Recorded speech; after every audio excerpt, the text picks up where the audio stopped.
안녕하세요. 김상아입니다. 네. 지난 영상 잘 보셨나요? 김여정이 무엇을 착각했는가? 라는 주제로 지난 영상에 방송했는데 그 시간에 함께 방송하고 싶었지만 너무 내용이 길어지는 것 같아서 또 지금 이 내용을 다시 분리를 했습니다. 오늘 방송 주제는 북한에서 대북전단 달러 사용법입니다. 북한에서 대북전단 문제 같은 경우에는 어찌 보면 하늘에서 돈벼락이 떨어진다고 말해도 과언은 아니에요. 북한 주민들 입장에서.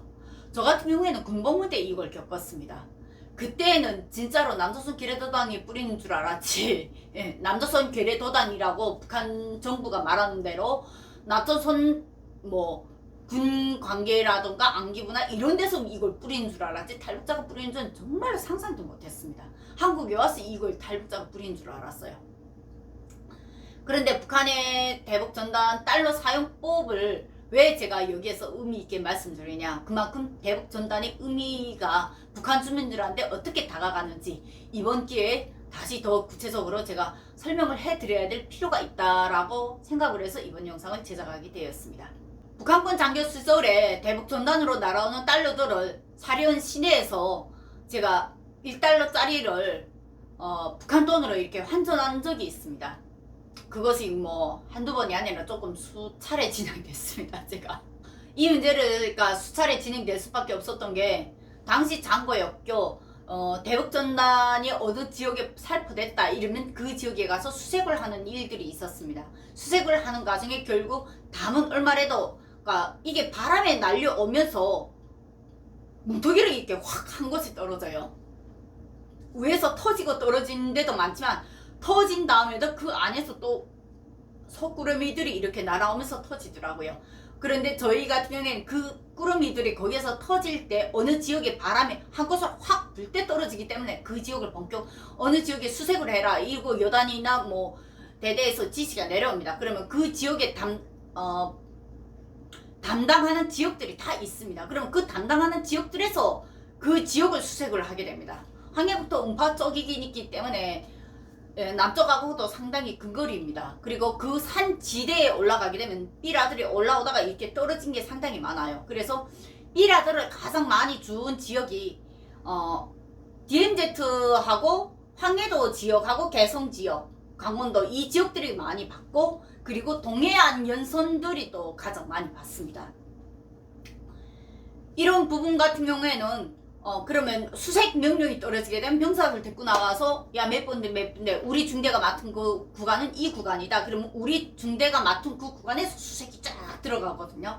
그럼 수색돼서 마지막 결과물을 병사들이 다 가져오는데, 수색을 할 때 한 명이 하지 않고 2인 1조라든가 3인 1조로 조를 구성해줍니다. 그렇기 때문에 어느 한 사람이 집어서 어느 한 사람의 주머니에 넣기는 상당히 어려운 부분입니다. 그러면 그것이 다 몰려오게 되면 B란 데는 이게 B랍니다 이러고 살짝 버텨보고 벌써 우리 북한 정부에 대한 안 좋은 글이 있다 하면 그 자리에서 바로 없습니다. 그리고 그걸 뒤져보는 게 병사들 줄 때에도 이렇게 총창으로 이렇게 찔려서, 왜냐면 B라에다가 독성물을 발랐다고 우리는 교육을 받았거든요. 북한 안에서도. 그리고 그걸 총창을 찔러서 갖고 오게 되면 그것을 갖고 와서 그 다음에 장교들이나 당원들로 구성된 사관들, 이 사람들이 기본 거기서 해체를 해서 불태울 건 불태웁니다. 근데 거기서 가장 불태우기 아까운 거, 진짜 우리가 보지도 않고 불태우는 경우가 상당히 많습니다. 그걸 보는 것 자체가 조금 심장이 다 밖으로 튀어나올 것처럼 죄를 지은 것처럼 들렁들렁 엄청 무서워요. 떨려요. 그래서 정말로 삐라 내용은 저희가 거짓 보지를 못했습니다. 저도 거짓 본 기억도 없고, 당시 있는 김정일 얼굴이 막 이상하게 그려지고 이렇게 나오고, 김정일 이런 그런 글이 막 나왔어요. 그러면 그거를 막 엎어놓으면서 거기에서 딱 보이는 게, 눈에 띄는 게 달러거든요. 그러니까 달러만 꺼냅니다. 왜? 돈이니까. 돈까지 나쁜 건 아니잖아요. 그런데 이 돈을 집을 때에도 우리가 장갑을 기본 끼고 집습니다. 왜냐하면 북한 정부가 위에서 계속 내려온 강연 내용이 있습니다. 달러나 이런 쌀, 그리고 북한 이거 대북전단 삐라에다가 독성물을 항상 발라서 그걸 만지게 되면 손이 다 썩는다. 그걸 만지게 되면 이빨이 다 뽑아진다. 그걸 먹고 죽었다는 사람이 있다더라. 별게 다 나오거든요. 저희는 그때 가장 많이 주었던 게 달러였고, 그 달러를 한 10달러 이상, 한 20달러 이상, 30달러 이상 이렇게 쭉 모아놓습니다. 모아놓고 이게 한, 2, 30달러 된다 이러면 그때 그걸 사련에 들고 나가는데, 북한 보위부가 이걸 놓칠 리가 없잖아요. 그럼 북한 보위부가 1달러짜리만 가져오는 사람을 신고해라 라고 달러 장사꾼들한테 호치를 합니다. 달러 장사꾼들 북한 보위부 끼지 않으면 장사 못해요. 그러면 우리는 집에서 앉아서 파는 달러 장사꾼이 있고 외화상점 앞에서 파는 달러 장사꾼이 있습니다. 그러면 집에서 앉아 달러를 파는 달러 장사꾼들은 이 1달러짜리를 취급을 안 합니다. 원래 큰 돈을 움직이기 때문에. 그런데 외화상점이나 이러한 달러 장사꾼들이 모여있는 곳이 있어요. 그런 데서는 오히려 큰 달러를 작은 달러로 바꾸려는 사람들이 많이 오거든요. 실제 사용을 하는 사람들 때문에. 그리고 외화상점에도 1달러짜리가 없게 되면 잔돈을 줘야 되는데 1달러짜리가 없게 되면 그 앞에 나와서 그 돈장사꾼들 찾아서 불러다가 돈을 바꿉니다. 그걸 잘 알기 때문에 사련 당시 사련 안에도 그런 달러 장사꾼들이 있는 지역이 있었어요. 도안전국 앞쪽 그 모서리 쪽에. 도안전국 정면이 아닙니다. 도당으로 들어가면서 그 길 옆에 있는데 그 달러 장사꾼들 거기에 한 무리가 있고, 그 다음에 사련 장마당 그 오구에 달러 장사꾼들이 서는 골목이 또 있습니다. 그리고 평양 서비차 가는 거기에도 또 한 군데, 한 세 군데가 있는 걸로 제가 알고 있거든요.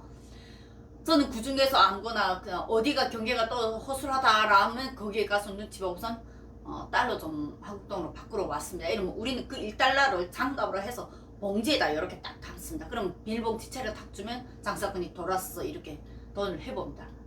그러면 그 돈에서 한 20 맞다 이러면 얘네가 이거 진품인지 아닌지를 또 검사를 합니다. 그 검사하는 방법은 상당히 저희는 잘 모르겠는데 1달러짜리는 거진 가짜가 없다고 이 사람들은 얘기를 하더라고요. 100달러짜리부터 가짜가 상당히 많답니다. 근데 1달러짜리는 웬만해서 가짜 돈이 없답니다. 그래서 1달러짜리는 검사 그런 거를 크게 안 해보고 조금 미심쩍하다 하면 검사를 하는데 웬만해서 검사 안 하고 받더라고요.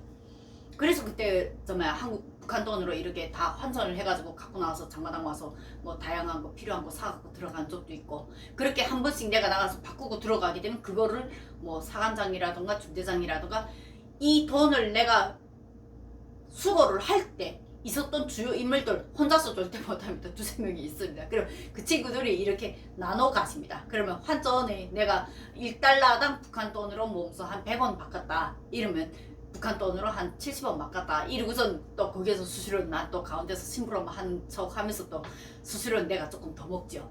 그러니까 그런 식으로 저는 돈을 환전을 했거든요. 실제 장교 시절에 달러는 그런 식으로 제가 바꿔서 활용을 했습니다.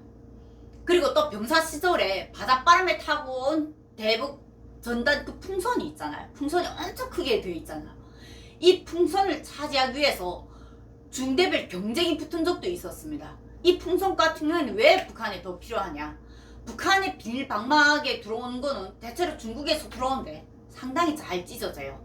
그리고 파비닐로 또 다시 북한 내 국내산 비닐 같은 경우는 파비닐을 다시 재생을 하는데 그 질이 상당히 안 좋아요. 기계들이 이런 전력이 부족해서 기계들이 제대로 만땅으로 이렇게 작동을 못했기 때문에 진짜 질 좋은 정품이 못 나오고 그 중간 단계가 장마당에 나오는 걸로 제가 알고 있었거든요. 당시 소문에는. 근데 중국 거도 들어오게 되면 그만큼 질이 안 좋더라고요. 근데 대북전단에 날리는 이 비닐방망은 진짜 질이 좋아서 온실을 하게 되면 특히 동해바다 쪽에는 바람이 상당히 셉니다. 특히 한경도 쪽에는 그 바람이 바닷바람이 엄청 세요. 그래서 비닐방막 중국 거라든가 국내산 걸 해놓게 되면 한 1년만 지나게 되면 방막이 바람에, 태풍이 아니라 바람에 그냥 다 이렇게 찢어지더라고요. 그러나 이 대북전단에 날아 들어온 이 방막 같은 경우에는 씌워넣게 되면 기본은 2, 3년은 잘 버틴다고 제가 들었습니다. 그래서 한 번은 대북전단 야 이쪽으로 밀려온다더라. 중대마다 연락이 간다. 너네 지역으로 지금 전단 하나 날아가는데 그거 빨리 수거해서 올려보내라. 불쾌하라. 아니면 수거해서 보지도 말고 그냥 포장해서 올려보내라. 이러는 경우가 있는데 그럴 때 날라올 때 밑에 덩어리는 아예 터치지 않고 날라올 경우도 있더라고요. 어느 중대인가 그때 저희 근처 중대 하나가 그런 통째로 그냥 받았다고 하더라고요. 그래서 그 비닐방막 위에는 잘라서 비닐방막은 중대 온실로 사용하는 걸 의회에서 여단에서 승인을 했다고 제가 그때 들었습니다. 그런데 우리 중대는 그때 그 경쟁에서 남자 중대에 한 발 딱 늦어가지고 그걸 뺏겼거든요. 실제 떨어지는 건 우리 중대 구역이 떨어졌는데, 그게 당시에 삼소대가 그 지역을 맡았는데 삼소대 소대장이 그때 그것 때문에 중대장한테 엄청 개쌍욕을 먹고, 그에 못지않은 저 빌망막 구해오라고, 네가 놓쳤으니까 네가 가서 구해 이래가지고 소리 질러가지고 삼소대장이 그것 때문에 혼쭐 난 걸로 제가 알고 있거든요.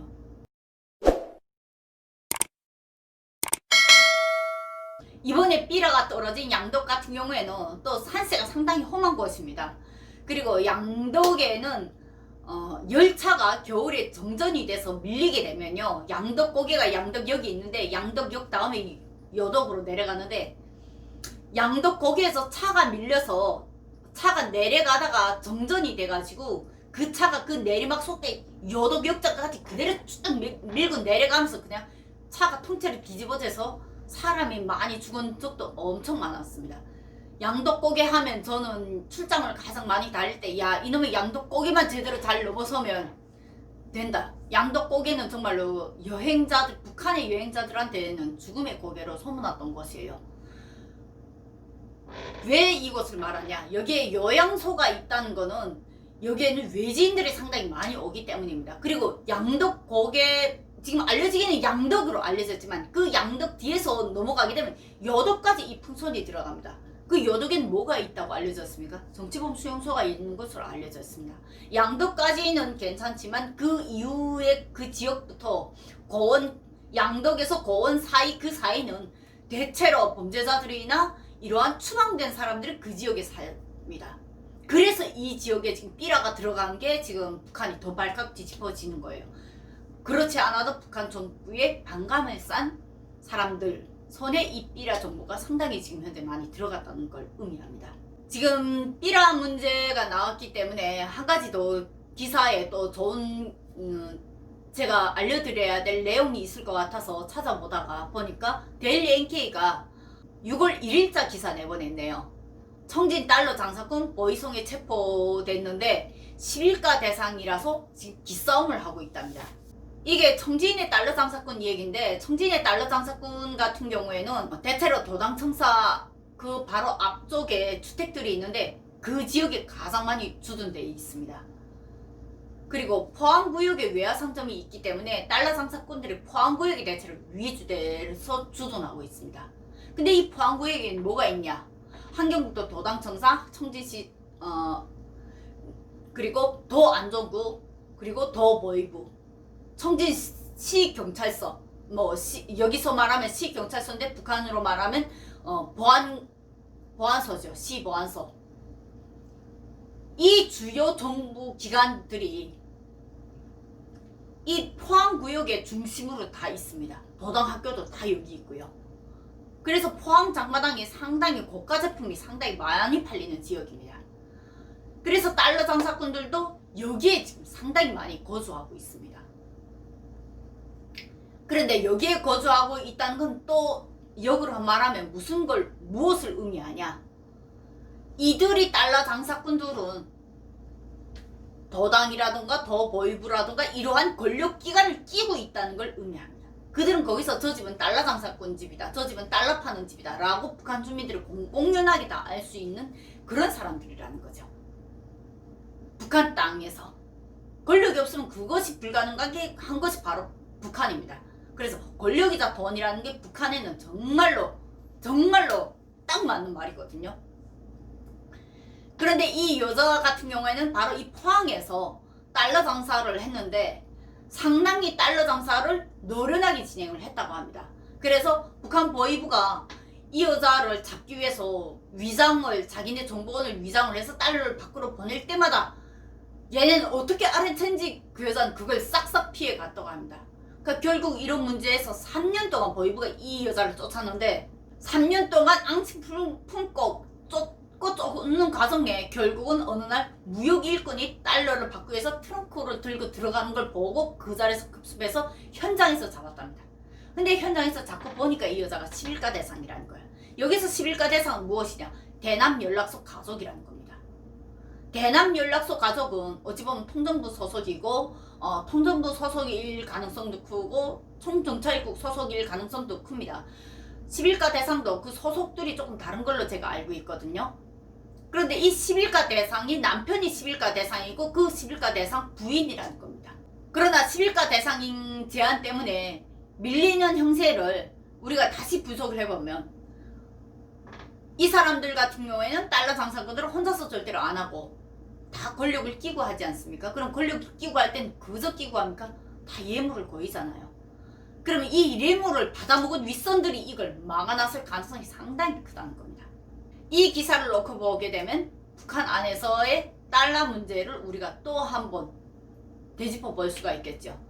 오늘 방송에서는 북한에서 달러를 바꾸는 방법을 공개함으로써 대북전단의 의미가 그렇게 북한 주민들에게 용이하게 잘 들어가 있는 아주 유용한 진짜 북한 주민들을 북한 정권을 거치지 않고 직접 북한 주민들을 도우는 일이라는 걸 저는 말씀드리고 싶고, 두 번째, 북한 안에서의 그런 달러를 유통하는 그러한 사람들은 권력을 끼지 않으면 상당히 어려운 돈 장사꾼들이라는 거 우리는 또 하나에 볼 수가 있겠습니다. 대북전단을 살포하는 탈북민 단체들을 법으로 규제를 하겠다, 아예 불법으로 만들겠다 라고 하는 것은 북한 주민들을 위해서 통일을 하겠다라는 말하는 사람들이 이런 문제를 거론하는 것은 정말 위선이라고 생각합니다.